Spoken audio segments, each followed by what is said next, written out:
Hello, ladies and gentlemen. This is Hollywood Matt Connolly with the double biceps. The best arm that you will see today, hopefully, unless you look at somebody else's arm. It is in the contract. It is a legal requirement. It has to be done every single time we appear on camera. Welcome to the Daily Combat Podcast. Hollywood Matt Connolly, the co-host, co-founder, co-wearer of clothes, co-breather of air, the king of sting, the master of disaster, the count of Monte Cristo, Thunderlips, the ultimate male, weighing in the lovely outfit here from Looming Largo. Is this a Looming Largo special? Lummy Largo. Lummy Largo special. Sorry, Molly. Miller. Yes. It is the esteemed voice of quality coming out of this man here. Winner of the Dave Stockbridge of the Year Award. It is, in fact, Dave Stockbridge. Thank you. Thank you very much for that very warm welcome, as always, Hollywood Matt Connolly. Welcome to your own show. And we have a very special guest today, a man that I've known for, well, maybe 20 years or something. Have to be heading on that. Absolutely. Yeah, over, I reckon, just over. Yeah. Somebody who's always been an inspiration for me, somebody that has been in the scene of the fitness world the entire time that I've been around, and I've been around for 22 years and counting. This man was there when I started. He has started gyms around South Australia. He is currently the national sales manager for PhD. And this man knows the fitness, bodybuilding, supplement world inside out. And please welcome to the show, Matt Burke. Thanks for having me. All right. Great to have you on the show. Yeah, welcome, Matt. I mean, what an accomplished resume. And amazing that you've been able to make fitness and the whole industry your life in terms of work, in terms of, obviously, your interests as well. Was it always that way? Yes and no. So it's always been part of it, but it hasn't always been the soul of it, that's for sure, because it's such an up and down industry, especially earlier on. It was very, very different than it is now. Subs weren't. There were a lot more leotards at one point. I recall. Well, actually, if you go back into the day and you have a good look at the closets of men, it was not just the leotards. it was the day of spandex stripes. That was yes, for sure. I love the black and white vertical striped lines. They were very, very short, very flattering. So, yeah. I mean, Thunderlips. I mean, you can't deny that you haven't had the spandex. Just waiting for them to come back to break them out again. Yeah. Finally, they're back. They're back. So I think spandex should be an episode that you look at. So. That's right. So fashion attracted you to the industry. Actually, fashion. If you go back to the fashion, the tops that I bought at such a young age that I shouldn't have bought, Did you get the ones that were really wide at top, and then they kind of stopped just sub navel? Like a sports bra. But for men. Yeah. Only for bodybuilding bros as well. If you weren't a bro and you didn't wear it with tracky dacks, But there is a reason for that, because you had to be accessed the bum bag. So of if you had it over, like these guys trained their arms so much, they didn't have the strength to pick up the shirt do the bum bags. Yeah, the pump was still too severe. Exactly. Yeah, after the Mega Mass 2000. I think I might have purchased that one actually. Right. I think it's still got some tubs. I think it gets better with age. It's like a Grange, because it was pretty bad back then. My favourite flavour was cardboard.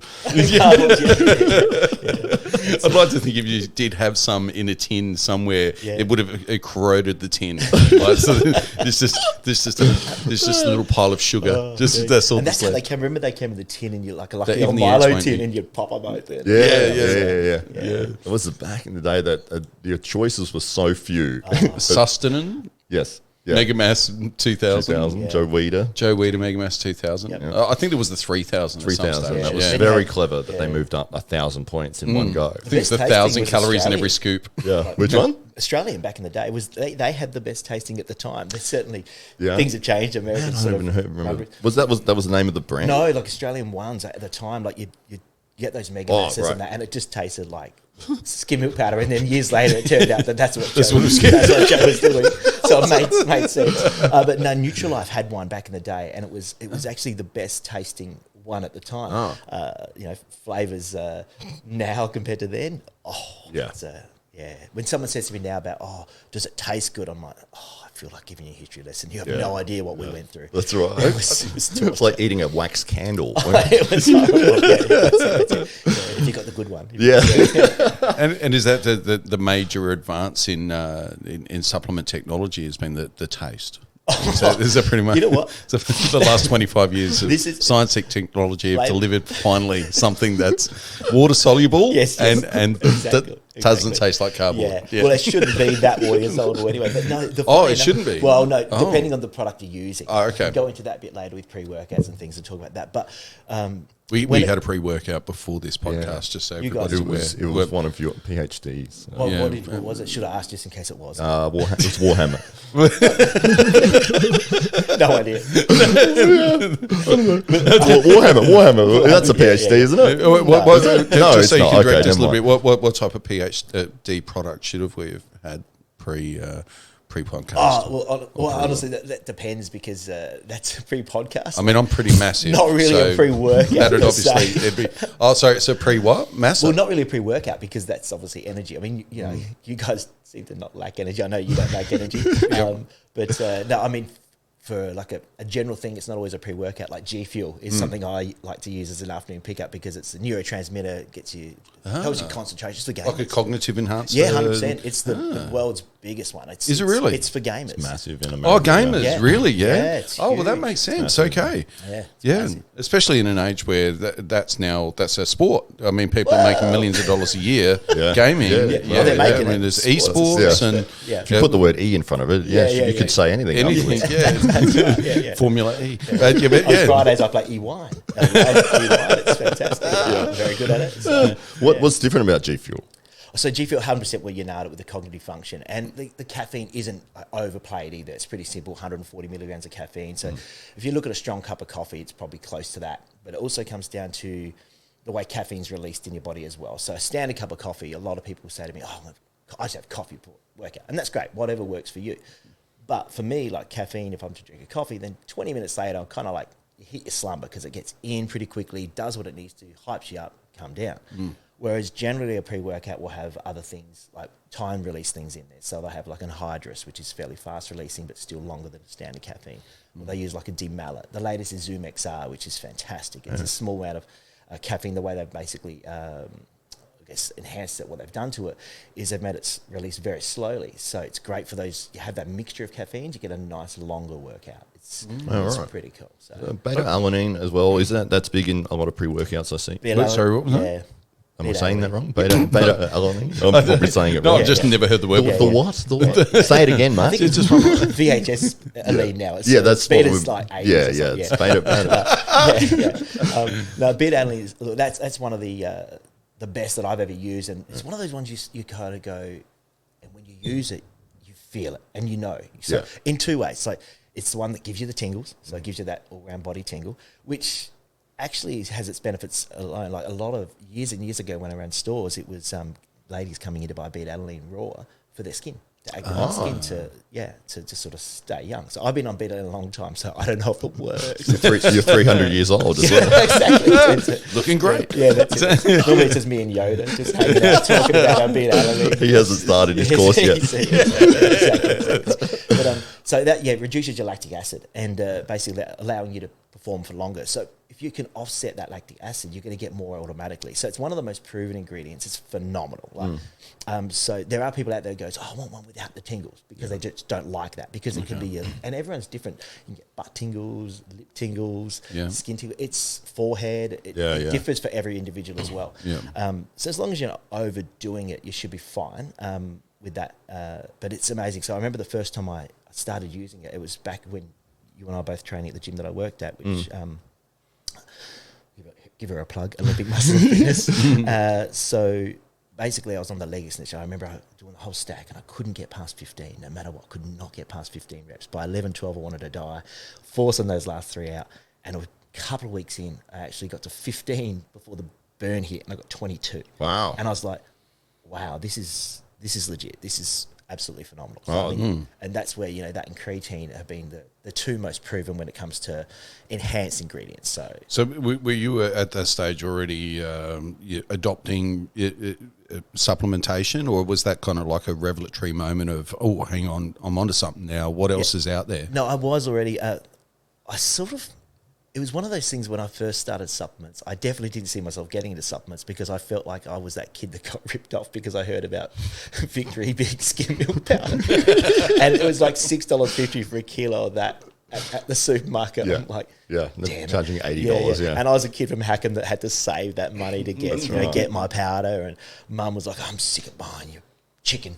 Spending $70 a week on chicken. Yeah. Like, it's like, Trying to get huge. Yeah. Well, that's the thing, and I was never trying to get huge because I'm not a bodybuilder, and I've never been into bodybuilding. I've always, as you know, I like to train. I always did like different martial arts and boxing and things. I always enjoyed that. Yeah, so they go hand in, but I fell in love with training. So I did use a couple of things then, but pre-workouts and things weren't around then. It was just pretty much there was that, and then people were using. I don't know what's cool, but they were using like liver things, and you thought you should take these, and turns out that was really probably for the enhanced guys that were using that. So then I didn't touch anything for a very, very long time. And then a friend of mine actually, I was working for his girlfriend at the time. They're now married. And he got me into this particular product, which was EAS. Oh, okay. And EAS at the time was a guy by the name of Bill Phillips did this thing called Body for Life. And it was just this... it was like the first challenge out there. This guy was giving away, I think it was a Ferrari is what he was giving away. He ended up giving 10 Corvettes. He sold the Ferrari, gave 10 Corvettes to 10 winners in the USA. But the product he had was actually, the leading one was Phosphagen, which was creatine. Oh, okay. And so I watched this video. I was like, this is really cool. Started doing the program. And that's how we sort of started getting into the selling side. Because I remember when creatine first came out and I hear about it, it was $100 for about 100 grams. Wow, that much. Yeah, and there was the old the marketing pitch. Oh, yeah, got to a load on it. Yeah, you got to take 5 grams a day for 5 times, 5 5 times. days. So basically, you need to spend $200. Yeah. The first one goes for 5 days, and then half the other one practically. That's right. That's And I was right. And you like, got to wait for it to build up. So it takes 2 weeks before you actually feel the effect. Yeah. Which is a complete myth, of course. You don't need to load creatine. It's actually, you should actually take it after your workout, not prior. So it's Take it all the time. just live on creatine. Yeah. If you can't eat raw meat, then live on creatine. But, so I got sort of a bit away from it earlier years, and then I loved this supplement. It was amazing, and that's when I got involved with really pushing that and getting that into a few stores, and I got the job in the gym out of doing that because basically I ended up on telly as a life coach for certain people, and we're doing this, I was aiding the sports supplements in a program and doing before and afters, that sort of thing, and that's when I got a few different offers around the place to come on board, and then I got the opportunity to run that gym and do the business through there, and then Esther came in, obviously, later on. The guy that owned the rights for the products we were selling, he lost them. Oh. And the products were gone. So that's when I had to get out of the industry, and I ended up just getting into sales and other things. And then I went in as a customer to a store and walked out with, can you come work here? And then that happened at another store, and then I got poached to another store. And it sort of just transitioned into getting into this side of the business. So I've been very lucky with that because I love it. I love sports supplements. I love everything about the doing it the right way. Do I think everything's great? No, of course not. And do you need everything? Of course not. You just got to find what works for you, sort of thing. So Yeah, absolutely. So it was EAS, and that. So you were looking at this product, going, "I love this product. What's in it? How does it work? I want to know everything about it." Yeah. And then you were sort of telling everyone about this product. So it was amazing to get. Yeah. Was it that you? How did you get it into gyms, or what inspired you to sort of push that into gyms? I'm a salesman. Yeah. So basically, I would cold call. So just go into places and just introduce myself. Look, I've got this. A lot of knockbacks for sure. Yeah. Didn't get into heaps of places. I had and it was on the side anyway. For me, it was just a little something on the So side. how did you create the commercial opportunity there? So you love the product. How do you go from there to selling the product? Basically, originally the guy that had the rights here, he didn't want a bar of us. We we tried it, liked it, so kept ringing him, and he said, "Oh man, just You just sell it. just do it." Yeah. We basically about 4 to 6 weeks of just hounding him. Come on, I'll be your friend. Yeah, until he gave in the end and said, "Oh God, yeah, okay." Wow. So yeah, just his benefit though, persistence. wouldn't it be that you would be pushing his product? Yeah, I think he thought he could get it all out there and do what he needed to do as well. Okay. But You're I right. sold it. I had a good community of people as well. And then of course when the gym opened and I ran the subs through there, that was great. I already had my guys that I sold to, and then the gym, the members we became the first Body for Life centre in the country, because that's why I got offered the job at the gym, because I was on the telly. She come up and she said, "Hey, I'm thinking about starting a gym." So sorry, how did the whole Body for Life thing come about? So that's and Bill perhaps Phillips. explain to people what that is. Okay, so that's Bill Phillips, and he's still around, but it's like he was kind of like the marketing genius of the Joe Weider of the new time. Yep. And he, did these big challenges, and it was pretty amazing. He had a whole program. He had everything there to make it pretty self-explanatory, easy, and it's very old school methods too, like the lowering at 3 seconds, raising 2 seconds. It was simplified into almost like the Dorian Yates, Mike Mensa methods of don't overtrain. So he'd have like very small amount of weight training, but it was about getting that intensity up. So your first set would be like 50%, so basically really easy. Then 60, 70, 80, 90, 100. And that 100s were the only one that you went to absolute failure. And that's really the way everyone should be training. Like, don't do 4 sets to absolute failure, because you don't need to. Once muscles hit the failure, move on. Change direction or whatever the exercise is. But it's hard because it's an addiction. Or do 7 or 8 more reps, as Matt does. I'm trying not to be like, that's exactly how you train. continue. Well, it worked for Dorian Yates. Worked for Dorian Yates. I ended up, and who's he? Well, I ended up working with Dorian Yates for a period with Sports Subs as well. We brought his stuff in and sold through that. He's amazing. He's a really, really generally nice guy. I brought him to Adelaide. He came down. You met him, right? That was awesome, man. I was hoping we would get to this point, but I've got one of his training t-shirts that he trained inside of me. It's too big for me, so Is it all you stretched can't out? have it. But he's amazing. I've got some funny stories with him, but he's a really nice guy, and he was the same. Simplify it, just train hard and do that. But his products were amazing too. He had some great things. What happened to his stuff?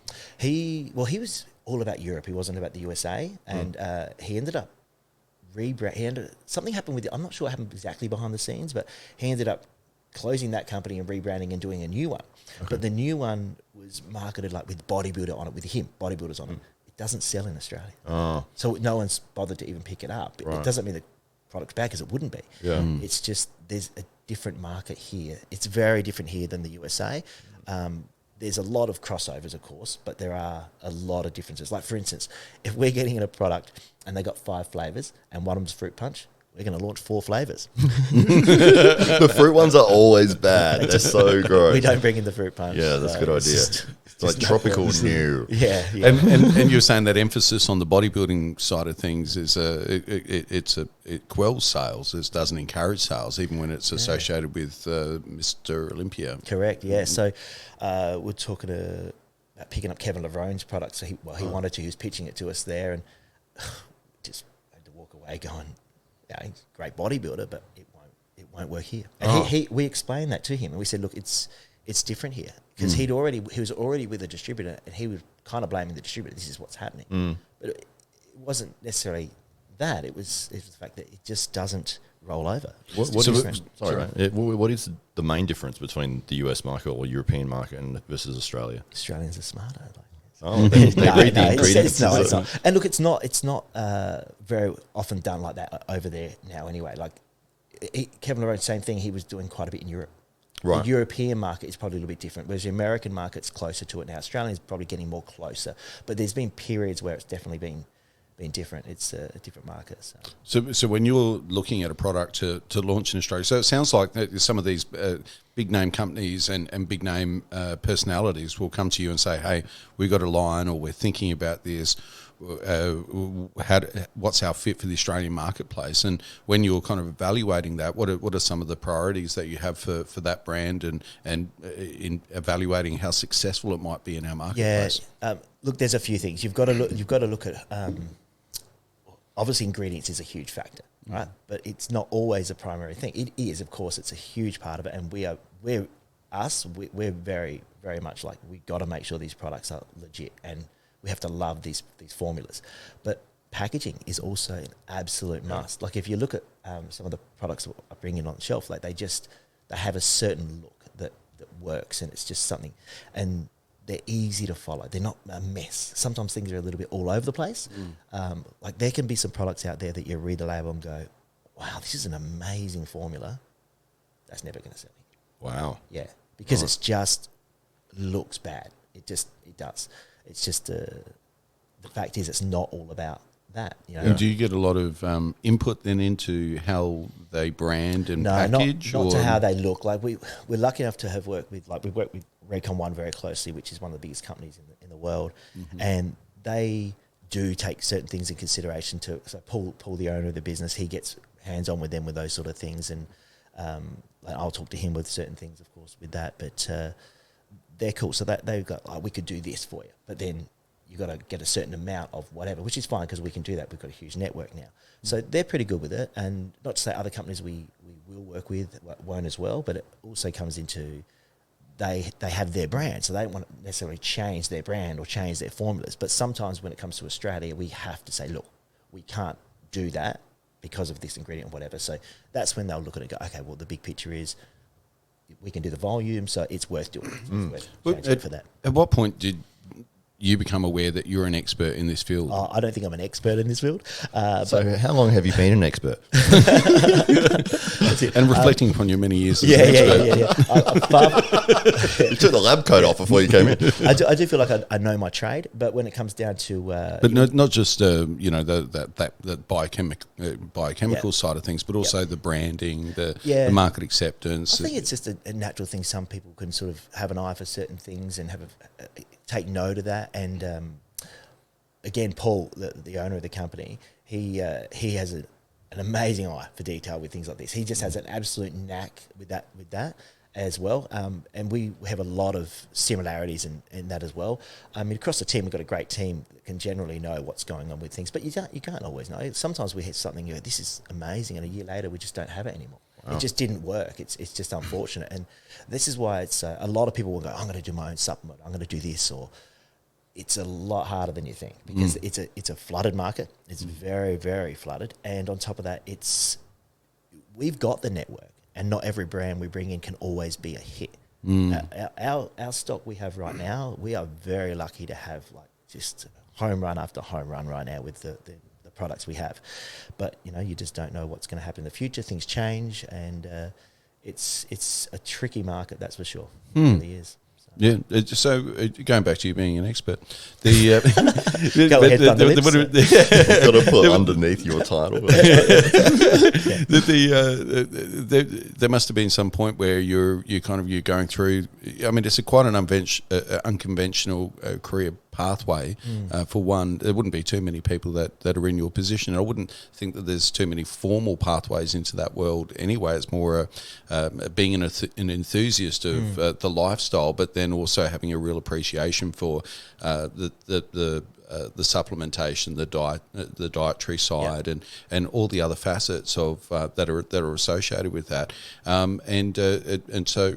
Sorry, how old are you now? You're 300 years old. Yeah. Being elderly. So but you're in your 40s now. I am. I'm 45. Okay, so you're 45, and so at some point you must have kind of looked around and gone, you know what, I kind of know a little bit more than everybody else around here, and people are now coming to me. And no, look, there's a lot of good guys in this industry that know a lot, like, without a doubt. Like I've got one friend in particular that I go, man, it's ridiculous. Like, you're walking down the street with him and he's picking leaves off things, eating them, and he'll tell you about that. I'm like, okay, you're just beyond a freak. I do know my his trade. traps start to raise. Yeah. That's it. Well, no, that's the thing. He's not a bodybuilder at all. Like, is he? No, not at all. But it's in the supplement. What a waste. Yeah. He has his own supplement company, like he does. Right. But he's not a bodybuilder, because you've got to remember, you've got to separate that as well. And I'm big on separating the realistic differences between supplements.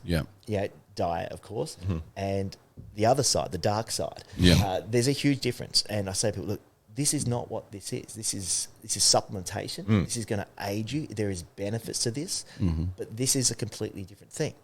Longevity, sustained gains, up and down like a yo-yo, doesn't mean you can't be like that forever, but you're going to be on it forever. So you've got to be realistic about that. You know that as well. Being always doing the same thing, keeping it where it needs to be for life, health, not just that. So and there's nothing wrong with that. Like, if that's your choice, then that's the direction you should go. Go for it, no worries. Do it safe, I will say that. But there is a big difference. So for me, it's all about just getting. There's so many different things in the market. Get what you need for goals to suit you. You don't have to have every product. You just need to get the basics of what your goals are. Look, and there are a lot of stores out there now that the guys, like when I ran a store, I knew a lot. I did. I learnt my products. I knew prior to going. Some might have said you're an expert. Yeah, some might have said it. There was only one guy. He repeated himself a lot. I think he had borderline Tourette's.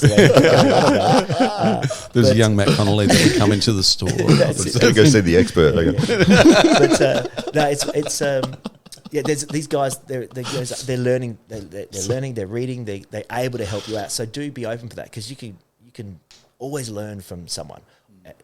Don't be afraid to ask, because there's people out there shopping in chemists or whatever because they're afraid to walk into those stores.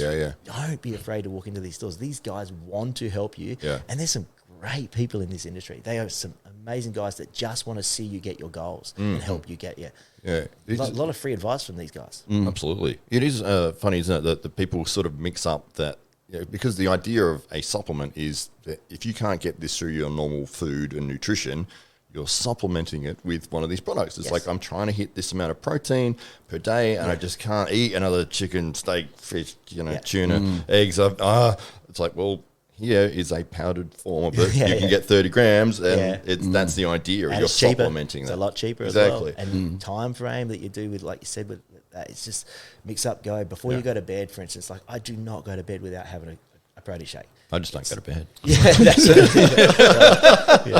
I know your hours. It doesn't help that your wife's locked you out of the house. It's, I will get to the bed one day. But no, it's I definitely love the protein before I go to bed. But it's like that with, like, if you look at what's selling out the market now, it's pre-workouts. Everyone's like, what pre-workout? Pre-workout you take. And I'm an advocate for pre-workouts because, like, as you said before, you pointed out how old I am. I'm 45. So if I can get a bit more energy, then I'm going to take it. And it's finding the right one that works for you, obviously. But you get the other aspects like the beta-alanine, and you get the nitric oxide production, get that blood flow. It motivates you to train harder. So a pre-workout it's not that it makes you bigger. I mean, creatine and beta-alanine can help you do that, but it gives you the tools to get a better workout. Then you get that nutrition after you to do that. It has benefit, 100%. This is an industry that's really exploded over the last 25 or so years. I mean, when I first started weight training, it was Mega Mass 2000. That was the only supplement at the health store. That was the one. And it's your favourite. It still is to this day. Yeah, I mix it with my Milo every morning. Oh, I had to as well. You did. Gross, I just can't get the calories otherwise that I need in order to get through the day. And so we would. So that was basically the thing. And then it seems to me that there's been like some waves of fads. There were more products that kind of came to the market after the success of that in the protein world, protein shake world. Most of them tasted disgusting, and you couldn't get it to ever break down in any type of liquid. Floating on top, no matter what. No matter, you put it in a blender for an hour, and it would still be like, nope. I remember the first time I thought, oh no, this will just be like Milo, and it's like, I'll eat it. Like eating asbestos.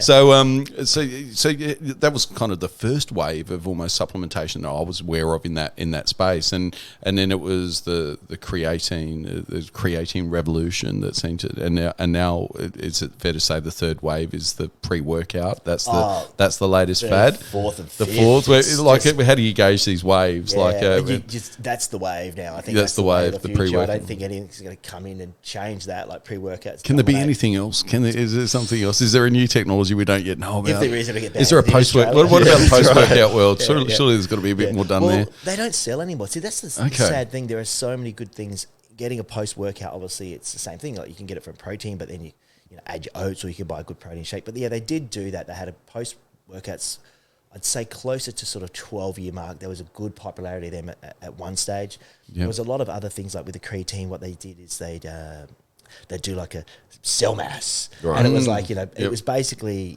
this much creatine. It would cost you you could buy the creatine. By that stage, you could buy creatine for about $50 for 500 grams, $60.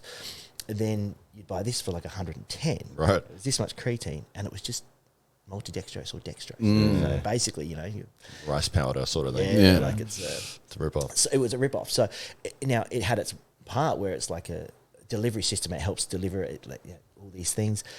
So does grapefruit juice. So does a bit of juice. But it was marketing that was done very well for that thing. So and it wasn't that they're necessarily bad products. Well, that one, yes, it was. But it was more that the idea was right. for sure. The big one that's no longer as big as it should be and used to be was amino acids. Yeah, You go back, I was going to say that was a big deal. Massive. You didn't have a workout with that, and it was branch chains and free forms. And I can't actually remember which order they had to be in. Yeah, but there was, yeah. I know I had a training partner at one stage that was very adamant. There was had one before and you had one after. And that was the generally with the aminos, it'd just be your leucine, isoleucine, valine, your branch chain amino acids, and they started off with like a 2-1-1 ratio of your leucine a little bit more because leucine's the king. Right. It helps you stay anabolic. It's great for muscle. However, and you do that during, and it was huge. Everyone was having them. Then you'd have things like a bit of glutamine in there. But again, glutamine, you need high doses to do anything. Otherwise, it's pretty much just lines your stomach. 10 grams of glutamine is not really going to help your recovery. Right. And then I think electrolytes. Yeah, there's a few electrolytes in. Those are good little things, and they were huge. But then more and more people started bringing out then it was actually before this, it was the ratios, 4-1-1 ratio. 6-1-1, 8-1-1. Then someone brought out like a 12-1-1 ratio. Yeah. I was going to bring out 12 none. I'll show them. It's like 8-minute abs. Yeah, that's exactly right. 7-minute abs. No. Now it's essential. You have your essential amino acids. And I say the same people get an essential amino acid in you. It's getting more of the aminos in you. It's better to do that. But I'm a big believer. I drink aminos during my workout. It helps me recovery. When I train in the morning, for instance, I'll train first thing in the morning.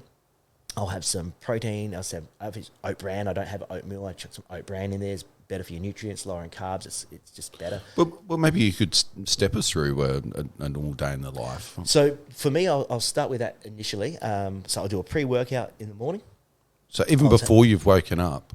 No, I wait till I'm woken up. Oh, you do? Okay, just want to clarify. Yeah, if I still live with my mum, I'd get her to... It's intravenous. Exactly. As you're sleeping. Yeah. So, I do. So, I generally what I do is I have my pre-workout, I go to the toilet, then I get out of bed. So then after that, I'll generally sip on that on the way to the gym. I'll have that and I just sort of sip it through. I take about 10 to 15 minutes to drink it. I don't just scull a pre-workout down. I take my time. It does last longer in your body. It tends to just work better than not going up and down so fast. Yeah. Then during the workout, I'll have some aminos, and then after workout, just have my protein and my carbs with it. And with my actual aminos, I just add a little bit of add some clusterdextrin. So I put a bit of that in there from a powder. We do cluster bomb from Recon 1. It's amazing. It's just a better form of carbohydrates. I just put about half a scoop, nothing too much. Then I don't eat during the day. So I don't touch any food till about 4 o'clock at the moment. This is what I've been doing for a while. Okay. It's working really well. So just helps you stay leaner. So you're having breakfast? Well, no breakfast. I have my shake with some oats and things in. I actually put some linseed, some black seeds, different things of seasoning that get some fats in there and just mix all that up. Yeah. So wheat beans is the best. So Australia, but didn't put that. So no real solids early on in the day. No, that initially, and then I'll eat about 4 o'clock. But in between that, I drink amino acids. So I drink aminos, and then I'll eat about 4. Generally, sometimes I'll even just have like a protein shake and something small like a wrap. Then I eat dinner. I generally eat almost whatever I want. You can kind of enjoy it. As long as you got a bit of protein in there, pasta, lasagna, I don't care. Like, got a family, I want to eat with them. So, and then before I go to bed, it's probably boring, but I love it. What I do is I have some Greek yogurt and I get like a protein yogurt and I mix them together. Because the protein yogurt by itself is pretty crap texture. It's like a fruit shake, not my thing. Then I have some like blueberries, strawberries, I put that in there. And then I use buckwheat. So I don't use, because people often they'll use granola for flavour, whatever, and like this much. Okay. So on a podcast, maybe 1/5 of a cup of granola would equal like a cup of this buckwheat in calories. It's like a puff, looks like a rice bubble. Right. So I put probably about 3 dessert spoons of that in there for a bit of texture, keeps me full. Yeah. I do put 5 grams of fibre in my shake as well. That keeps you full during the day. But the reason I do that is it's, for me at the moment, I'm just trying to lean up a little bit while holding onto muscle and calories. It basically, I'm taking meals out, and that's the biggest mistake. People think, I'm going to go use this for supplementation to do that, but then they're eating wrong, or I'm going to go to the train, I'm going to try and out-train, I'm going to try and out-cardio my bad diet. You've heard it all before. It's not realistic. It's calories in, calories out, no matter what. So you've got to make sure that you are burning more calories than you are. So you've got to do it what suits you. And I'm not a broccoli, chicken, rice, 6 meals a day guy. It's just, it doesn't work for me. And I have time. I'm on the phone all day with work or visiting accounts. I don't have time. I'm literally just non-stop. So, And what else might you have on hand that you might chuck in and say, you're feeling a bit tired, or you might feel a little bit hungry during the middle of the day. I won't eat during the day. Like it's just at the moment discipline? I don't. That's it. It's been a while. So I started with an 18 to 20 hour fast initially. So a friend of mine put me on that. He'd done really well with that. So I was starting with 18 to 20 hours. So I wouldn't eat till anywhere between 4 or 6 o'clock that night. I wouldn't even have a shake after my workout. I was doing aminos during and then aminos after. So I was doing that. Now, a lot of people, when you say you're fasting, a lot of people go, you can't take aminos, you can't do this. It comes down to what you're looking at doing. So a lot of guys out there, they'll go and do like a 16-8 fast and they're like, I've got to get into ketosis. But then they're not following a keto diet. Right. Yeah. So it's defeating the entire purpose. Yeah. All I'm trying to do is stay as anabolic as possible while cutting calories. Yeah. So I'm using it as a deficit. That's the tool. That's what I'm using, and it works really well. It comes off you very, very quickly, especially initially when I did 18 to 20 hours. I actually did that only Sunday to Friday initially, so I could enjoy my Saturday, have big brekkie with the family and lunch, and you got to do that. And it was great. Sort of feel good again. Have that. Back on track again. Did that for a few weeks, dropped a bit, and then I'm like, all right, I'm going to switch it up a little bit, and that's when I decided to add the shake in the morning after, and it's been very easy to follow because again, when you are having that meal at night time, you don't want to go out and eat like a lot of crap, but you can not worry about so much because you're like, all right, that's got 600 calories in that meal. It's a lot, but you've only taken in so much already. Yeah. So it's a great way to do it. It saves you some money, I tell you. Yeah, I You're can not out imagine. there spending money on lunch and this and that. So This sounds like something that because you're always like throughout the day, always on the phone, busy running around. I'm just imagining that because so many times we've come in the afternoon and you're like, I haven't had a chance to eat. Yeah, So I haven't maybe eaten. this- I haven't eaten. I rarely have. Well, I don't have breakfast, and lunch. I'll if I have my choice, that'd be the main meal of the day, and I'd trail off towards the end of the day. Yeah. But That's all and that- that's the thing, at night times when you're hungry, you're bored, you eat, you do that. So I find like when you haven't really had anything all day too, by the time you have your first meal, you're not that hungry because, well, you are. But then when you start eating, you're like, your stomach shrinks up and you're like, I can't get much food in me. So then it's sort of warming up for the dinner. So you don't want to have a big meal because then it actually doesn't sit well as well. So, and then the other thing I have for energy, you mentioned before about what I do for energy throughout the days, I'll have a pick-me-up. So I'll take either G Fuel because I like that because, again, cognitive function, I'm working, I'm on the phone, I'm talking, I'm visiting people, gives me a bit of energy to go through the day. Or I'll use a fat burner. So I like to use, there's a couple I like there. We've got a new one called Burn, which is really good from Core. And I use Double Tap from Redcon 1. But the only thing is with Double Tap, if I'm on the road, I don't use it because you pee like a freight train. wow. Yeah, right. Okay. Because got diuretics in there. Oh, okay. Okay. We go straight through here. My daughter turned my wife the other week. There was an advert for having your prostate checked, and she's 11. She turned to her. Are you she's- over 40 years old? Yeah. She said, "I think Dad needs to get his prostate checked." And she's telling me, I'm like, Just got to lean off the Redcons. because I drink so much water. Like, I train in the morning. By the time I finish the gym, I've had my pre-workout, and I'll take often a pump formula with that as well. So I take added pump, and then you have your water during. You have your shake after. That's 2.5 liters to 3 liters by 8:30. So there be perhaps people that are listening to this and going, "Oh, that's all great, but that'd cost me a fortune. I can't do that." But it sounds like you're actually removing meals out of your day anyway. And, You are. So what would this cost a normal person? Not a lot because, as you mentioned, I've mentioned using a couple of things. So it's not like the only added thing would be if you are looking for certain goals. So if you want to get a test booster or if you want to do something like that for different reasons. So this is pretty simple. When you look at this and break it down, it's just pretty much a pre-workout or a pre and a pump, which often people go and buy a combo of those. Then it's some amino acids and then protein. Yeah. It's really not much at all. Yeah. You go to coffee at $3.50. You go to the Servo and get an energy drink. It's $6. So it's not costly if you look at what you don't have to have everything and take everything. You've got to have the right thing works for you and get those goals and get the right products for that. It's really interesting because I feel like there's not a lot of reliable information. There's a lot of bro science around it, but there's not a lot of reliable information when it comes to supplementation. And one of our previous guests, Tim Jardine, I bumped into the other day, and he was explaining he's never felt better, and he's 62 years old. He's a lifelong weight trainer, and he looked great, and he felt really good. And I said, look, what's going on? Like, I'd seen him a few weeks earlier, and he seemed quite depleted and even a little depressed, and he said, I've discovered Tribulus. Tribulus, wow. that's the thing. And I went, Wow. yeah, and he said, yeah, you can get it down at the chemist. I always thought it was bullshit, but look at me now. Yeah. And so it's just that different things at different times. Is it actual bullshit? Look, Tribulus is one of those things where for testosterone... Let's not tell Tim, because No. he's convinced. Just turn it down. He might have just been training harder. Yeah. Look, it does work to a point. Okay, so Tribulus is not really a test booster. Right, okay. It's more a libido.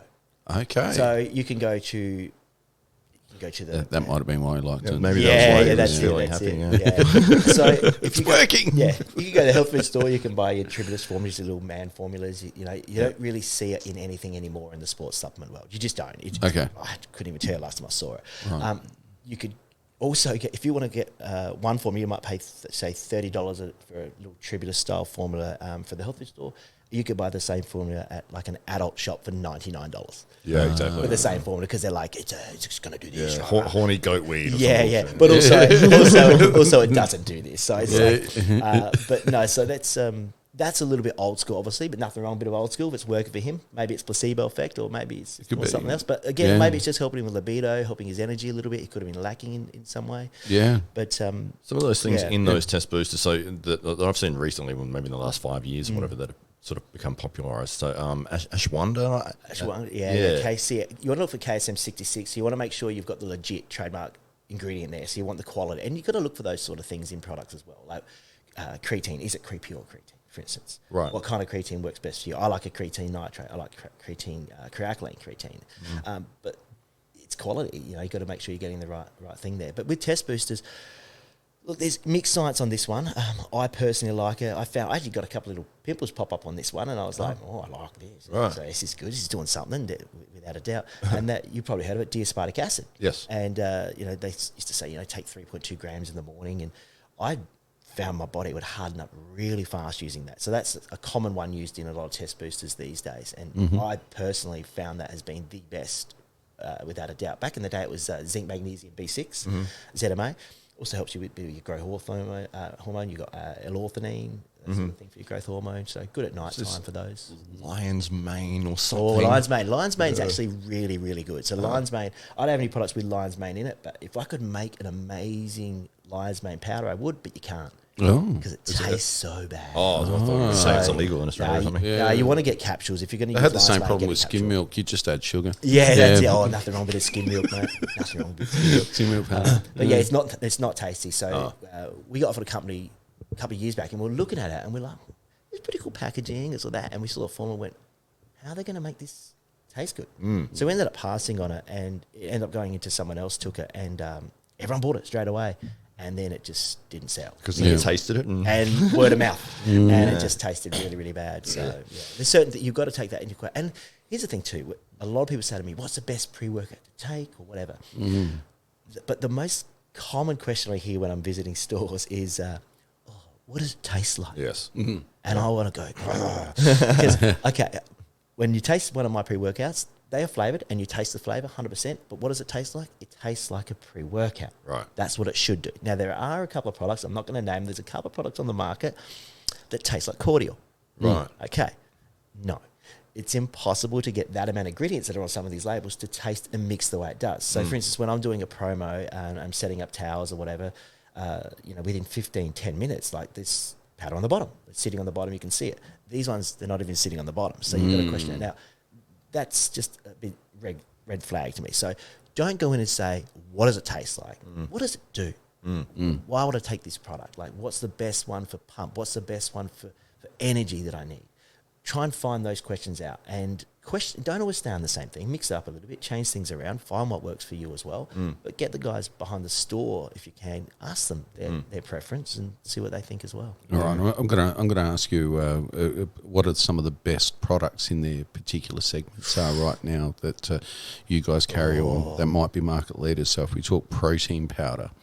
Yeah. What's the standout brand? What's your go-to? Instead of talking about, I mean, happy to talk brands because obviously I do have certain brands. We do Redcon One, and I think some of their proteins are there's nothing like it. It really isn't. And there's a reason why, because they're a little bit different. I'll go into those in a second. But it's more about what kind of protein works for the best or why. Like what makes me massive? That's all I care about. Because I had this discussion with someone like, protein's protein, and look. To a point, it is, but there's different sorts of proteins. So there's like, your isolates, your concentrates, your casein, vegan protein now, things like that as well. Doesn't work. I'm not opposed to the vegan protein. It's fine. Talk about stuff that tastes terrible. No, there's some out there that Really? taste okay, but I like a bit of texture to my picking protein out of my teeth. It's fun exactly. Yeah. But no, it's like, I don't like casein, I'll be honest with you. Yeah, I don't either. Casein has its place in like a nighttime formula, maybe just for bedtime, but the reason I don't like casein is the bioavailability is not as good. It takes a longer to break down, so it floats around in your It's slow stomach. release. It's slow releasing. It is, and it is slow releasing, but it also means you're also not getting as much. Right. So the protein uptake is not as high. It's really heavy on the stomach. It doesn't sit well, and what's a good grams per 100 grams protein mix? What's the best that products? Depends also on what you've got. So an isolate is going to be the highest. Okay. So your isolate is always going to be the highest. It's going to be less carbs per serve, and it's also almost lactose free, like 99.9% lactose free. So you're having those issues, that's going to be good for you. Okay. Now, there was a myth many, many years ago with isolates because isolates used to be really, really expensive versus a concentrate. It's not the way anymore. Concentrate and isolates, they're pretty close now to the point where I always prefer to use an isolate. It just sits so much better in the stomach, and I don't have stomach issues, but I just never ever have issues with it. Yeah. And I always try and get someone to get an isolate, and now you can get it for a similar price, which is fantastic. Yep. So that's good. And the concentrate and isolate, the big debacle over the years was when people used to sell them in, and I got this story from an owner from a company in America, so I don't know how accurate and how it went down or who was the first guy that did it, but they went around, and you may remember this, fast-releasing protein. Oh, okay, yeah. So it's not true. So they take an isolate, it's faster releasing, which is not true. It breaks down the same pace as a concentrate. So if you're looking price-wise, 3 years ago, I would have said, get a whey blend, get a mixture, because it's going to save you money. You can buy this for $90, that's going to cost you $130, and if you're not worried about like 1.5, 2 grams of carbs, which most people aren't because their diets aren't perfect, then go for it. But now an isolate is closer to the mark. So you can buy a blend, isolate, concentrate, pretty much as much as what they do in your body. Just casein's the only one I sort of trying to avoid. Soy protein for men, obviously, estrogen. You got to increase your estrogen. So there's little things like that you got to look at as well. So some of the top ones from PhD. So we've got something. So I do the isolates from Redcon One, which is just, I love it. Like they've got a chopped mint one. It is just like to die for. It's amazing. Thanks for bringing the samples in for us. Well. That's it. I finished it all, bro. No, we got one called MRE. And when I first heard about this product, I'm like, this is going to be gross. This sounds terrible. Because it's salmon protein, chicken protein. It's a mixture of food protein. Beef protein. Sounds like a good pet food formula. Well, I'd had beef proteins. I had beef proteins in the past, and they were bad. You'd open up and go, and I literally opened this up thinking, this is going to be so bad. And I went, and it was an apple pie one. And I opened it up and went, it's apple pie. It's apple pie. Right. Drank it and went, it's apple pie. And when I sell people, I say, they're like, what does it taste like? I'm like, literally like someone has got an apple pie and put it in a blender and you're drinking it. It is absolutely ridiculous. You freeze that thing, it is the most amazing nighttime dessert. But that's a blend of carbs as well. So, but they don't use just the standard dextrose. They use things like your oats, your goji berries. So they're using some quality carbs in there too. Now, the breakdown's it's closer to your sort of 50-80 blend. It's a bit slightly different. So 79 grams of carbs, 48 grams of protein. And that's what they classify in America as a meal replacement. So it's got 25 serves per tub. But when you look at it, you don't need that much protein for the average guy. So it's really probably 50 serves. After your workout, I do take the 4. Like I'll have the whole lot because you want those carbs in, that sort of thing. It's great to do that if you're looking for the easy mix as well. You can't go past that protein. It's phenomenal. And soon we're going to have MRE Light back. We haven't had it for a long time. And that's a light version for someone who wants the same quality protein. And it's next level, and then it has like almost no carbs. So I don't know any weight trainers that are getting the light version. I'll be honest with you. No, it was a huge hit. So we had it. We just couldn't get it for ages, and it was a massive seller. Like it really was huge because, again, it just tasted like nothing else, and the quality was there too. So amazing. Yeah, it is interesting. Working in the fitness industry at the moment, and seeing the people that are buying supplements, and it is, you're right. The pre-workout is your number one, without a doubt. People coming in, I want the strongest. What's got the most caffeine in it? Is normally their first question. Which one's the strongest? And it's pre-workout, and then a lot of the girls is fat burners as well. And it's like, a lot of the pre-workouts and the fat burners are very similar in their like levels of caffeine, and it's like, well, this one, it's got your stuff that's going to hopefully raise your body temperature to increase the amount of calories that you're burning, or you could put a jumper on, but seeing the because it's not just the people that are looking to get into bodybuilding or that sort of thing. It's not just all the 18 to 30-year-old males. It's everyone that's training there is all looking at supplementation, and the number one, no matter age group, gender, it's pre-workout. They always go straight for it. Yeah. Well, I've been doing, as you know, pre-works for a long time, and I used to sell Jack 3D. Yes. So Jack 3D, as you know, got taken off the market. It was a bit naughty. I was doing a promo one night, and on Jack 3D, actually at the gym you work at, but it was a different gym at the time. It was called a different gym. And this lady, she came up and she wanted a sample. I said, "Oh no, even though the samples are like, a lot of people go, I've already had my pre-workout. When you're doing a sample, it's just a taste. So 1/25 of the actual scoop just to get the flavour." And I'm like, I said, all right. So she had this tiny little cup, and she wanted to buy it. She was adamant. And I'm like, I didn't want to say, look, you're really old, it's going to kill you. Like, how do you say that? Like, she was old. Like, she was like crazy old. Like, 45, I think she was 45. Yeah, it's really old. But so I ended up going up to the staff and saying, look, if I'm not here, do not sell to her. This is what she's asked for. She wouldn't take no. And I had to eventually say it. I said, look, I honestly don't think you should do this. It's not safe for you. It's too much caffeine. And I had to basically explain it to her. Because she no was one your buy. age has survived consuming and this then yet. Lucky I did, because it turned out that product ended up being a lot very cheeky. Had some extra stimulants in there. Had some extra stims, Right. And I didn't like it. To me, it was too much. Like, I don't want something that's going to give me that high, super fast, and then drop. I like to train for a long period, and I do stretching at the end and do those sort of things. So for me, I want something that's going to have like a fast release and then slow releases in there and really taper off. Does anybody ever ask for a post-stretch supplement? There's a lot of post-stretch supplements out there. It's just a little corner of the market. It's a niche. You might be just on Red Corner after any Just ideas. Don't ask me to distribute that one if you come up with it. Probably going to be a no. Although I'll have a look at the packaging and the flavour. I know a guy's developing some in grape flavour. Perfect. Or Wheat Bix. You can do a Wheat Bix. Wheat Bix. Perfect. Best flavour one that you've had. Ooh, you know what? It's right now. There's one, and it's selling like crazy. People are just jumping on this flavour to the point where you go, maybe they should just do one flavour. So it's Core Nutritionals. It's a new one we launched, and it's actually an American brand. He's got a few brands. Doug Miller. He's a big Instagram guy. He's a giant though. He's not just like some Instagram. He's a giant. It's Australian Raspberry Chews. I will call it the political correct term of a red ripper. Okay. It used to be the red skin. Oh, honestly, yeah. And it literally tastes like it. And it's absolutely phenomenal. And the product is, oh my God, it's amazing. Like, you get great pumps, the focus, the energy. You've got that Zoom XR, the long white release in there. Huge fan of this product. Wow. That's a pre-workout, obviously. What about protein? Best tasting protein? It's the MRE. It is. It really is the MRE. Like, they've got apple pie. Apple pie's that's probably my favourite. They do a choc fudge, which is amazing. The strawberry shortcake is nuts. They do a blueberry as well. They had a sweet potato one. I don't know if that would come back. Sweet potato, Oh, God. yeah, dude. How did you let that one through? No, that's because it tasted so good. And, really? And it sold really well. Like, people loved it. Really? We've got another one that's sweet potato, but this is And then Watch out for beetroot flavour coming soon. you can beat an egg, but you can't beat a Well, funny enough, I've been doing a lot of research on beetroot lately. I take beetroot. That's another thing I do take is beetroot powder prior to my workout as well. I do about 3 to 5 grams every morning of beetroot powder. Beetroot, if you put the stats of beetroot versus blueberries, you don't need to buy blueberries anymore. What are you getting out of? It's lower calories, but there's just a higher vitamins and minerals and nutrients in it. It's just a phenomenal. What I'm getting out of it is a nitric oxide. It's the best. So if you look at a nitrate, it's full of nitrates.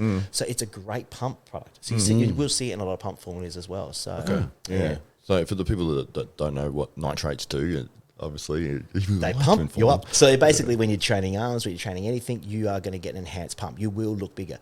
It's borderline causes depression because an hour later you go, what happened to me? I was so big. I was at my goal size, and now I'm at the beach and it's all worn off. It's terrible. So if you just don't look into mirrors for the rest of the day, you're fine. Right. Your confidence is sky high. You can go past car mirrors only for the rest of the day. But no, it's so nitric oxide production. Basically, it's cell volumizing. It's helping deliver nutrients into your body as well, but it's opening everything up. It's really good for your brain function. It's also good for your heart function as well because it opens up all your capabilities. Your blood flows better. But yeah, big pumps. Yeah. And it's almost like sad because you kind of go, oh yeah, so what do you want to get big pumps for? There is other things like citrulline malate helps you with endurance and things like that as well. So there's other benefits to these, but it's not about that. It's when you get big pumps, you train harder. You go, oh man, I want to do more. I want to train harder. It's just 2 more reps. Yeah. 2 more sets. And then straight to the bathroom to take my selfie. Yeah. I'm going for it. This might be an opposite question for you here, but we obviously arm wrestlers, we do that every Sunday night, and we get a crazy pump in the forearm. But if you're having a match, you don't want that pump. Your arm blows up so fast, and then you're losing the ability to move. Is there anything that would assist with not honestly, I'd have to look into it. Ligamess 2000. It depletes the pump. The longer you stretch. Probably arm wrestle smaller guys would be the first recommendation I'd have. But mind you, they're the ones that tend to win. They got everything. He's tried that. He's tried that. It's destroying his confidence. No, well, it's not the first. Look, it's the first time I've been asked anything that can. I don't know. I'd have to look into what doesn't work. Why don't you know? What I was going to say to you though is on that lines. It's not the. It says first on this time, podcast you're an expert. Exactly. Yeah. Well, what gets asked a lot of times years ago was the motocross guys. Oh yeah. Same thing. They wanted energy, but they didn't want that arm pump. So it's a similar thing to that. They get that crazy arm pump. So the last thing you want before arm wrestling obviously is going to be anything that's going to help that nitric oxide production. Exactly, yeah. So, I think just stick to a creatine thing. But again, you don't need that prior because it's in your body. So creatine just stores in your body till it's used. That's why you want to use creatine after your workout because you've used your creatine stores. Otherwise, it's sitting in there. That's why you don't load it if you haven't used it. Right. A lot of people come in and go, years ago when I ran a store, they said, I want to get creatine. I'm like, okay. And I'll say to them, what protein are you using? And no, I'm not using protein. And I go, so why do you want to buy creatine? Politely, I'm not trying to humiliate. I'm trying to help them. And because I didn't want to sell them just the creatine without the protein, because protein is number one. Get your protein in you before anything. And then another question would be, so how hard do you train? Because you're not using your creatine stores if you haven't used them. Right. So if you're not, because creatine is one of those things where it's really for those bursts of energy of up to like 30 seconds. Kind of like, it works like adrenaline. You know, like you got that guy that runs a race and they're neck and neck, but that one person just kicks in that energy and boom, that burst out. That's their creatine stores, it's their adrenaline kicking and giving that guy doing that force rep. That's your creatine stores that push you through that barrier. You hear the story of that little kid that lifted the calf of his mum. Like whether that's true or not, but I did see Superman. It was young. And it was like, that's the stories of that's their adrenaline kicking in, their adrenaline phosphate. So that's basically allowing them to do these feats of strength because everything is just kicking in and working together to do it. So to get the full benefit out of creatine has other benefits, holds water in your muscle, keeps you fuller, prevents injuries for that reason. It can help endurance, it can help muscular growth. But if you're not using it, probably don't need it. What's one of the most underrated products in the portfolio that you guys right now? I think currently? aminos. Right now, aminos. I think it still sells, and a lot of people out there that get that too. But it's just I think because it's died off so much. Yeah. I think it's probably the most underrated. It's like the MySpace of supplements, isn't it? I wouldn't know. I'm so young. I don't remember MySpace. But I think definitely would be the most underrated. I couldn't think anything.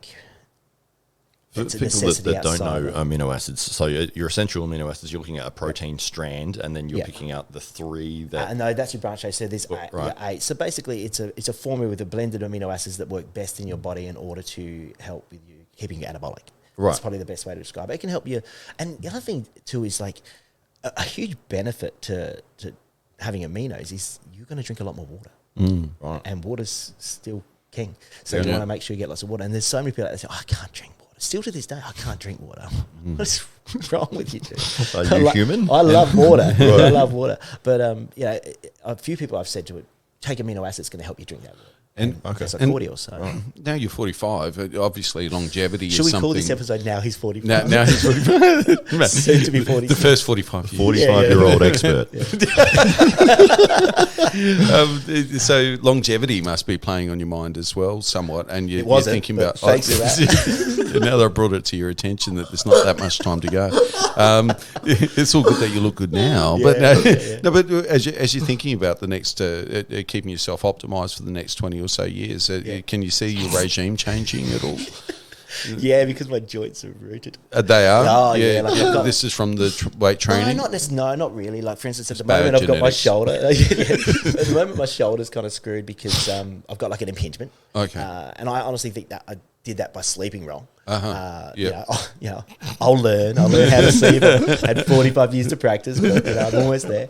always get better. Then I've got like an elbow issue at the moment, which stops me from doing certain things, and it played up because I just put all my Christmas lights on. So I'm doing all this screw and that's play up to that. But it's like training obviously has certain things that do play into injuries for sure, and without a doubt, it's a gripping a thing. So I learned just to go into it differently now, the way I train. So I'll train a lot more higher reps, which I actually wish I did before because first of all, it's harder. Yeah. It really is. So, and it's not about like doing 20 reps. It's about doing those 20 reps of failure or doing like, you might do 12, but then you, like a lot of people think failure is failing. Like I did 100 kilo bench press. I went to failure, did 6. Well, no, you failed at 6 at 100 kilo. You didn't go to failure. You failed at 100 kilo at 6. Just jump on the ground now and do push-ups to you fall on your face. Yeah. Then you've hit failure. And that's what people don't realize. You've got to go to failure. So I do a lot of double sets, triple sets, things like that. And I do think about the longevity for sure, because you want to be like, I've got kids. I want to do things with them as well. Be fit. You want to give them that lifestyle, showing them that, you care about your health. You want to be able to do it. And I talk to my kids, you want to be someone that can actively do things with your children and keep fit. I definitely don't go do this. Never. It's always their decision. So I'm far from that. It's more so just giving the positive reinforcement. And that's probably the biggest thing for me at the moment is trying to give back to others as well. So Matt's aware that I've just started a group called Mental Health and Fitness. So it's literally MEN, capital Mental Health and Fitness. Started it must be 5-6 weeks ago. Yeah, It's pretty fresh. I think we hit like 76 members. They're all a lot of people. It's just Adelaide people so far. Like it seems to be like a lot of people down south. I added about a dozen people, and then people have started adding other people. My brother got added to it, and I didn't put him on it. It's just pretty cool. So that was pretty cool. Yeah, nice. And what it's about is just a friend of mine, Pete Saunders, an ex-bodybuilding champion from Adelaide, and a guy we call Squiddy, Darren Harris. Very motivational guys looking at what they can do. Squiddy's just always just helping people. Pete's always talking about what he wants to do, and he's been involved with certain groups just doing things. And I just decided one day I'm just going to put this group together. So just one day at the gym, I sat there, I put it together, and we had our first get together last week. We went to a gym together. There was 7 rocked up. There was 3 guys who wanted to work, had to work, couldn't come, and they were generally like excited about it.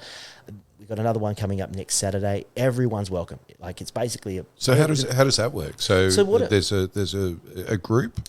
Yeah, it's basically what I wanted to create was an opportunity for guys that have a similar interest, whether it be fitness. It doesn't matter. It's not about weight training either. Just if you health.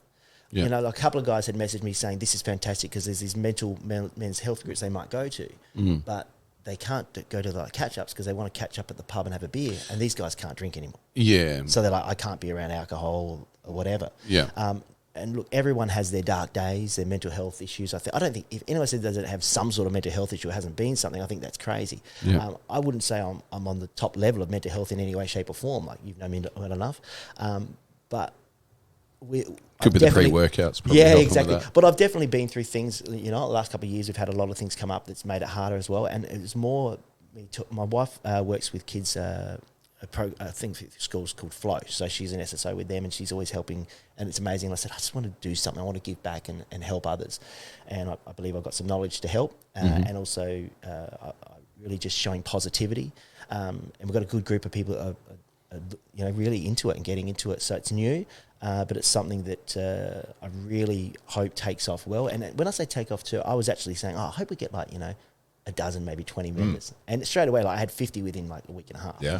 So it's tapered off a little bit here, but I'm not trying to push it. I don't put it on my own socials. It's not something, it's just the group, and it's not mine. And I say that when I talk about it initially, a couple of things I talk about is, first of all, this is not about me. This is about you. This is about everyone. Be part. Post and I write on there, if you don't, you can troll. You can come along, you can talk, you can do whatever you want to do. It's a safe place.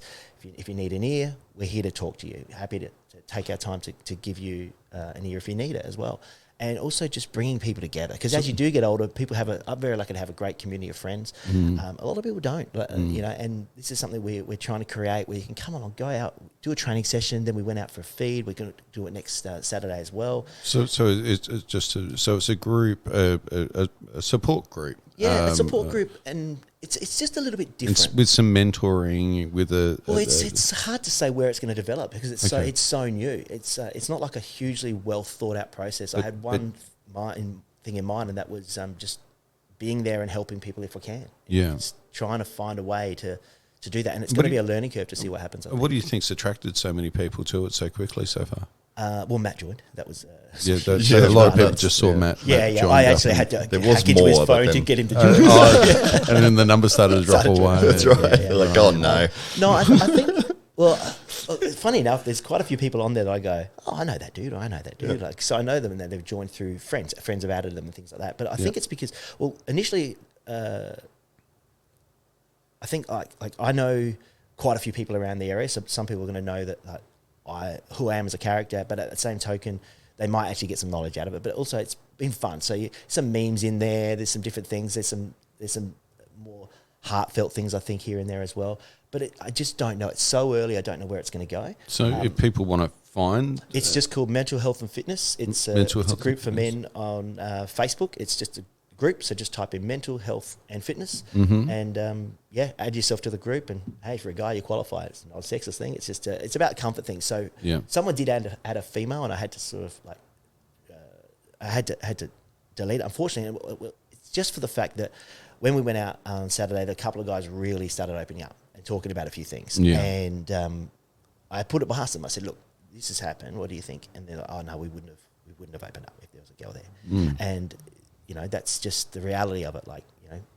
It seems to be, it's somewhere safe, I guess, and fun. Honestly, for us, it's about making you laugh, have a fun time, come spend some time with us. You guarantee you're going to have a laugh with us because we goof around like crazy. And so you train hard too. You'll train because we'll make you train hard. It's not, and you're not necessarily going, we're all going to train together because that would be the worst workout. Go do your thing, but if you want to ask a question, jump in on a set, do whatever. So you're designating a time where everybody's okay. Well, let's go to X gym. Let's go catch up. This is where we're going to be if you want to come, and people can say, "Oh, yeah, I'm free. I'm going to head down." And it might be a bit of a crew turn up, and everybody's doing their thing as they're training, and in between they're having a bit of a chat and a bit of a getting the support that they need, or just maybe a friendly face and a chance to even just for distraction. And it's I think it's about the camaraderie as well, because there are like my cousin actually came up and said, look, I've got a friend, I think it would be great if they joined, struggling, or add them, tell them to come along, without a doubt. Female cousin. And it's one of the, I don't know if I said that prior, I'll point that out. I have a female cousin. Wow. So Okay. I have a male cousin too. Glad that you clarified that for us. Yes. It's just something, like I said, it's very hard to pinpoint because it is such a new thing. And it's one thing I've said to the other guys too is don't be shy. Yeah. But look, there's a lot of guys on there that haven't heard anything from, without a doubt, who've joined in there or been out or whatever, and that's fine too. And they're just watching from a distance. They might, and they might even just not be involved with it, and that's like, I mean, look, having 70 people rock up at a gym is probably going to be a bit awkward anyway. And I guess there's scopes for ongoing events and opportunities to catch up, exactly, engage in other not activities. Just, it started with the gym, and I said to the guys too, like, because I said to the guys initially that when I was talking about. I put it on and I was discussing what I want to sort of do, and I'm like, man, I want to just be me. And they're like, initially it's probably going to be a lot of you, and it is. It's like me and another guy really posting the most things, but that's because we're trying to get it kicking off, and I'm hoping more people do post, and people have been, so have been getting involved too. One of my mates who joined, he has now joined a gym. He came to it. He'd been to a gym years ago, never into it, and he's like addicted now. He's just absolutely loving it. Just after a few sessions, he's absolutely loving it. Awesome. So that's been really, really cool. And he's had a really hard time with through divorce, those sort of things, and he's had a tough gig the last couple of years. And funny enough, his wife, it's funny, she put me and another mate in a ballpark. Oh, you'll try and know who your friends are. They won't be there for you. And me and him are the only two that have been there for him. Oh, well, there's been others, but like really been there for him. And it's one of those things where, because the reality is he needed someone, and he's awesome. So you know, you want to help that happen. And even him, when he first told me about it happening, we went out for a drink and he didn't tell me for like an hour and a half. Right. I already knew, but I didn't tell him that I knew. Yeah. But it's one of those things. It's great to see that and just get together and have fun. Yeah, it is so important, isn't it, to have, and we found this with the arm wrestling club, is that people feel like they're part of a community, and every Sunday come along, and you know, apart from the arm wrestling side of it, which has that benefits of you're literally grabbing hold of somebody else's arm and you're trying to, you're going back and forth, but you've got that, you're working together and everyone trains with everybody, but they feel like they're part of something, and it's like you're making friends, and we've got a big chat group which is 24/7 non-stop posts in there, like every 5 minutes you look at there's another 100 posts, which is fantastic because it's like this is a group of people with like-minded interests, but they feel like, oh, now I'm part of something, and I really try to push that. Like you get a nickname, and then I make a video about you, or this, or it's like you're part of the Titans Club, and it's a lot of people feel that same way with like football clubs or that sort of thing, and it's like if this was something similar to that, it's like, hey, if, it doesn't have to be a sport, it doesn't have to be, I don't know, poker, or it doesn't have to be something. It's like this is something separate. It's like we do stuff, but it's like we're going to do stuff that interests us, and maybe you'd be interested in this event, or maybe you'd be interested in coming along to this one. And it's like you're part of this thing. I think in the absence of third spaces in society, in our communities in 2022 and beyond, and it's certainly been the case for some time, there's not those third spaces outside of work and home where people can feel safe and to have a sense of community, and I think there's a direct correlation between that and the uptick in depression and in anxiety and in relationship breakdowns and family breakups. Simply, people don't have third spaces, and that might have been traditionally church, for instance. It might have been a sporting club, but as people have become more insular because of technology, yet immediately more connected to people, but not in a meaningful way, it's become very difficult for people to find those third spaces. And it sounds like that's somewhat what you're seeking to create here, a safe third space. With what you guys do with the arm wrestling has popped into my mind several times along the way, watching you guys actually doing that and watching you're always laughing, except when he loses. So he's never laughing. I'm crying at that point. I'll laugh then, but then I'll go home and cry. But definitely seeing that happen, and you nailed it there where you're talking about sporting communities, especially like we all played sport. Well, not we all didn't, but a lot of people played sport, and you've got your guys you grew up with, you've got the camaraderie, and as you get older, work comes in, family comes in, you just don't have that time, and to say that sometimes people might be like, oh, I'm going to go to the gym again. If their partner's not into it, they're like, oh my God, or I'm going to go train with so-and-so or whatever. But they might almost feel like they can't say that all the time. But when you're part of a group and it's for mental health, it's a great thing. Like my wife's super supportive. It's a good excuse. It is a good excuse. It really is. And we need it because as we get older, you do lose contact with people so easily. It's so hard to. Just never have time. Yeah, and even with technology, look at it, it's text messages, barely phone calls anymore. It's just ridiculous. Yeah. That's right. Absolutely. I feel sorry for the kids. Like my son's got a great group of friends, but kids don't want to do much anymore. It's as as he's getting older, it's harder. Like, so he's just turned 14. When he was 13, he got a job, and I was like, "You're too young. I don't want you to work," because it's 13 and 3/4 now. It used to be 14 3/4. Oh, right. You're too young. Focus on school. You don't need to do it. Rah, rah. And he goes, "Dad, it's either I can work and I can make some money, or I can play with my friends on the computer." Right. Yeah. And he pitched it. Basically, he pitched it, and I'm like, "Good point." And he goes, "And I'll meet new people, this and that." And he's got a great group of friends, and they just. Unfortunately, kids just do things differently now. Yeah. Well, 8 of them online together, but Yeah, they live exactly. around the corner. But they'd rather go play throw the online ball, than go over and see I them in person. also think what it is that, you know, as a child you're seeking, and especially through adolescence, you're seeking independence from your parents to some degree, and that freedom used to be found in going out and jumping on your bicycle, or when you're old enough, jumping in a car with a bunch of your mates, or chipping in for petrol and going to Chicken Chef or doing whatever. You know, you'd go on these little adventures, and that's what you would do. But now your freedom is found in your pocket. You can escape from your bedroom essentially and connect with all of your friends, and so there's a different type, but there's a certain tangibility to that personal, interpersonal catch up. You know, that we're going to have a destination. We're going to have the purpose of this catch up is, you know, we're doing it for our own sake, for mental health, to support others around us as well. And once you start to instill a purpose around what it is that you're doing, there's a whole new relevance and greater need for it. Yeah, 100%. And the big thing with this is too, we're not pushing people to open up and talk. By all means not. But if you need someone, we're there. So even we went out and a couple of people opened up a couple of things. No one asked anything. It's just conversations. And they all come. So we're not going to walk in and go, "All right, you're new. Who are you? Yeah, What's it's your not a story?" therapy session. No, more than likely we're probably going to say, "What are you going to get to eat? Have you had this burger before? Like, you know, what are you going to do there?" It's just. So the group's name again?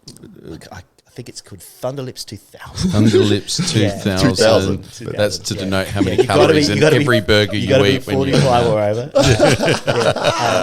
and an expert in And the you've got to field. be an expert Must in be an some sort of field as well. Requirement. So mental health and fitness. It's Mental called. health and On fitness. Facebook. On Facebook. And I think and we need to MySpace. all- It's also on It's on MySpace if you want to check that Yeah. one out. For that, Yeah. because the guys April 45 would have their MySpace still going, I'd imagine. Exactly. So people can just join there. There's no requirements. Genitalia aside. We're not selling merch. No. I even talk about and I love sups all day long, but this one I've said to don't. You can ask me questions about things, but not about products. Okay. Because I just want to keep it separate. Yeah. Because it's not about that, and that's probably don't need to. Don't mention, come but for I felt free I felt advice. obliged. No, you can get free advice no, for you can sure, get free advice. but and I'll give you advice, but it's not about. It's not about. Hey, No, like, I come and don't- ask me about supplements. No, This is what the script's I don't about. want anyone. Oh, okay. Yeah, I don't want anyone advertising at all. I don't care what No. you have. Don't advertise. It's not about that. This No. is just about going out and training and having fun. Yeah. And if you come along, I'm probably going to have pre-workout in my bag though. So I'm probably going to give you a So if stick. you want to try a little bit of Yeah, something. if you want to try something, here you go. I'll open up the boot of the car. Here you go. A couple of sachets of this, boys. Here's some gift vouchers. Go see this account and give you 10% off. I reckon we're going to have an arm wrestling event. I can't because of my With the elbow. guys. Yeah. Oh, well, No. We I can mean, put one on it. Yeah, no, with, yeah, the, 100%. That'd with be the awesome. group that Yeah. you're talking Catch up. about. Yeah, I think they'd love that. Yeah, with that very Well, group. we've had a couple of people sort of like had a lady from owns a gym yesterday. It's too far from where we are, unfortunately, but she's like, you can come down to this event because I was telling her because she's got a good community of people. And so we had a few people. You had that. I think you had the Morphle boxing coach. Did you have him on your? For on the podcast. Yeah, is that who you had? Your boxing coach recently? Was that not that guy? Or? Sure. I'm not sure. Well, I just know that he's on there, and he straight away said, you guys could use my facility. I don't know him. I think I've seen him was around. it Byron for judo? Oh, yeah, No. yeah. But and he's so there's been like that's already sort of happened, which is great Sambo. as well. So Yeah. Somebody, yeah. Well, I just hope for the best that if it helps 1, 2, 3 people, fantastic. And already we've had fun and bringing people together, which has been great. I mean, you mentioned Mark, someone you know earlier. He came to the first training session. did he? Goes, yeah. Oh, awesome. Yeah, That's yeah, cool. Yeah. Yeah, nice. I think something we can do here is Diamondback Fighting Championship on the 25th of February. Going to have the Apex Sport Fest at the Nord Oval, and they're proud sponsors of the podcast. But I would say that we can give a 20% discount on all tickets for any members of awesome. the group. So you want me to advertise? You can. We'll just help you benefit guys for out. being a Doesn't live in Just a benefit. Just a benefit. Just a benefit for being part we of could it. definitely do something So, like that. But you'd have to join the group first. I will. I've been invited. Do I be invited? I can just jump on. You can jump on. That's the thing. You don't have to be invited by someone. We've got Okay. a few, but we've got probably about 8 or 9 people so far. Like they've just found it and jumped on. Right. So Like that's Matt Connolly. Just No, when no, invited. I'll join any group I see. Well, the funny thing is because I invited, we just started it, and then I saw you at that night out, which was Yes. crazy. Yeah. And that's when we started talking about doing sort of this, and I said I want to talk about that because that's very important to me. So Absolutely. Yeah, I was like, oh, you got to get on the show because of your knowledge, obviously, with the industry. But then, yeah, you had this other side that you were looking to do with the Facebook group. And it's like, oh, this would be a perfect opportunity for it. But it just reminds me, I was listening to a podcast about middle-aged and older men in America that were facing, it was a loneliness epidemic. And it was like sort of these guys that had got into sort of management positions, but they were single, they didn't have families, and they didn't have anything going for them outside of work. And it was, they interviewed one guy and he said that he got to a point where he was so lonely. Like he would go to his job, he would do his job, everything was fine. There was no problems at work. But when he would get home, there was no one there. There was nothing. He didn't do anything. Like he didn't go play sport. He didn't have any groups. He would go, he'd be watching TV. And he said that he would actually hug his staircase pole just to get some sort of contact. Connection. Like that he felt like, I just want some sort of connection to something, to somebody.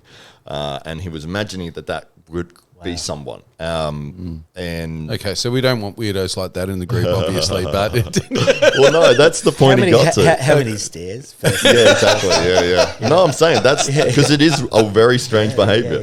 Yeah. And it's like, Exactly. it's a very particular behaviour. Yeah, it's very strange. But in Some people terms would of, just get a pet. yeah, they could. 17 cats. Yeah, but even like with the fact that, like, One that's more tasty than the last. was it spiral? It was a spiral. Because he really He had to like, started get at the around top. to that. He's like, And he was slow. When he opened his eyes, he'd be at the bottom. He just rolled It's out magic. the stairs. Just It's very It was a sensual. fireman's like a pole. koala climb, just down. I didn't mention that. It was a fireman's pole, but yeah. But it's sad. It's sad that obviously it comes to that factor. But the thing is too, like, I don't want to talk about like suicide per se, but we've all lost people to suicide and friends have had. And the weirdest thing for me is that not all, but generally a lot of people that I've lost or friends that have lost people to suicide, it's the people you never expect. Either. Yeah. And that's the hardest part, like opening up, like to actually. Richie from that night, he mentioned a real man can talk about everything. It's not about who you can knock out or this and that. Yeah. It's a different thing, and that was really good. Like when I heard him talk, I was like, that was fantastic. And I think that's the biggest thing is you just don't expect all the time. And then there's other people. I've got a friend at the moment whose girlfriend often says things like that, and I said she's not going to do it more than likely because she's talking about Always it way too talking often it to up. get her own way. And it's one of those things where it's the ones that you never expect that do it, and it's the last thing you should do. But I can understand why people get in these dark places because people are lonely. Yeah, absolutely. Especially if you haven't got somebody else to sort of that's there. I mean, training. We were mentioning before. A mutual friend, Matt. We trained together. That's the So I third think one. You nearly said his last name there. I did. I was going to. Mutual Matt. There's so many Matts. The other Matt. The bigger Matt. Matt Katia. Yeah, but we trained for probably 9 years together. And so many days. Like it was 5 You think 5 you'd days know a his week. last name by now? His last name is another first name. That's why. But there were so many times when we were training 2 hours a day, 5 days a week for 9 years. Yeah. And the amount of conversations we had in between sets, or during a set about just issues we were facing or problems or this had an argument with somebody or this or we were also working together and working in security. So you were dealing with conflict constantly, and discussing that and running through these different scenarios and ideas and strategies, and it was just fantastic to have somebody there, and it was like literally 5 days a week, and to have that was such an enormous Comfort. just to be able to progress like mentally. It's like I'm facing this problem. oh, well, let me talk to Matt about it, and then not even just like I'm going to talk, but it would naturally come. It's like, how you feeling today? And then, oh, what's going on? And then by the end of the workout, you're like, oh, I feel much better now. But it is like pulling teeth. Like I've got a friend at the moment, and he's gone through a lot. And me and another friend rang him on Saturday, and we were actually on the way to the event, and to talk to him about it. And say we're there, this and that, and he couldn't open up. Yeah, but he's always struggled to do so. Yeah, but we're like, mate, we're here. You'd be here for us. He's like, oh, I will, man. I just can't right now. And like, he's just not ready to do so. And like, we've all been best friends since we were 4. Mm-hmm. And it's like, dude, and I'm sure he will, but it's just, I don't know what's going on. It's really, really hard. And I message you, you're all right, but it's a worry. Yeah, sometimes it is really difficult to verbalise what you're feeling, and especially if you don't ever talk about your feelings, and then it's like, I'm having a problem, and I'm trying to sort it out, and I can't, and it's like, but then you're trying to explain it to someone, and you just, because you never do it, and it's like, I can't understand the words that I need to use to explain this without sounding like an idiot, and you're stumbling over what you're trying to say, and it's like, ugh. And I think people are afraid, like, what you're going to, like, people worry about being judged, and rightfully so, because for so many years, men were judged. Right. Same with women, like, we're all judged certain things, but it's hard to open up. I think that's a good part about life. A lot more people are more accepting now, but everyone's also very judgmental. Oh, absolutely. And you can't help yourself. Certain things, we all do it. Like everybody does it. So I mean, I've been judging you since the day I met you. I feel like Red Simons is 2.